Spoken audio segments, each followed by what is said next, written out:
Guys, here we are at a pretty cool beaver dam over here. You guys see that? No. So when I used to work at the canoe docks in Banff, I'd often paddle up 40 Mile Creek into the Vermilion Lakes, which is this area we're in right now.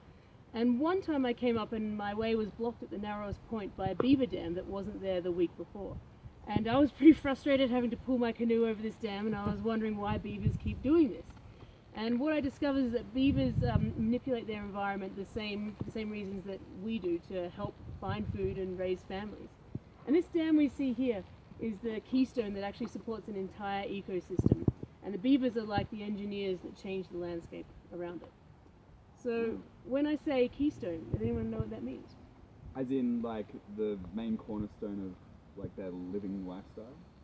Yes. Yeah, kind of, yeah, and it holds everything together, right? Oh, yeah, It brings it all together, yeah. So it's something that everything relies on in the area. Right. So when I say this dam is the keystone that supports the ecosystem, the dam creates the pond, and the pond collects a lot of sediment that's brought in by the stream. And this sediment is a really rich place for plants and other organisms to grow, as we can see here. So lots of plants are growing here.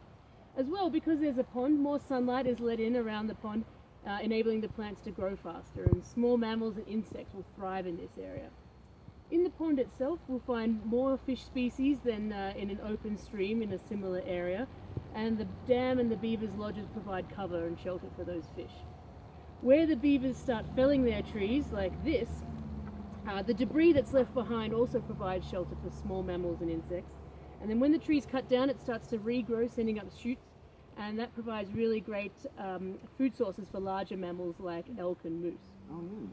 You also see more bird species in beaver ponds than you would in areas without beaver ponds. We've already seen a few geese going past, so it's great bird habitat as well. So all these things I mentioned are components that make up their own ecosystem, and they all work together. So the plants grow and decompose, and the insects eat the plants, the fish eat the insects, the birds eat the fish, and the dam is what holds it all together. Wow. But it's not very easy to construct a dam, even if you are an engineer. Does anyone know how beaver dams are built? I have no idea. Okay, well, what we have to realize is that all this material we see right here has to be brought in from somewhere else by a fairly small animal, by the beaver. Yeah. To do this, they make it easier by building canals, digging canals that let them float the logs from where they cut them down to the dam site. And then these logs are driven into the bottom of the stream to create the foundation for the dam. And the way they cut the logs as well really helps. You can see they cut it on an angle with a smooth point. That's a real beaver stick. So that helps them drive it into the bottom of the stream. And then added to that is grasses, leaves, debris, branches that forms the main structure of the beaver dam. Mud is collected to cement everything together, and then rocks are used to anchor it all down. Now this engineers the perfect beaver environment. The water level raises, and that covers the entrances to their lodges, protecting their families. The pond and canal system functions just like our highways, allowing the beaver to travel wherever it wants to go easily, and usually, like me, that's where to find food. And their favorite food, bark of aspen trees, willows, that kind of thing, likes to grow in the wet meadows surrounding the beaver dam. So it's like having a 5-star restaurant right outside your front door. Perfect. So this beaver paradise that we see in front of us also changes the surrounding landscape. Usually it's not just one pond, but multiple ponds along a stream, and that raises the water table of the area, and it also prevents stream bank erosion, so the area is a lot more calm and fertile. The pond stores water, as we can see here, and that keeps this area fertile in times of drought, and also slows runoff in times of heavy rain or flood. So again, the environment's quite a bit more stable.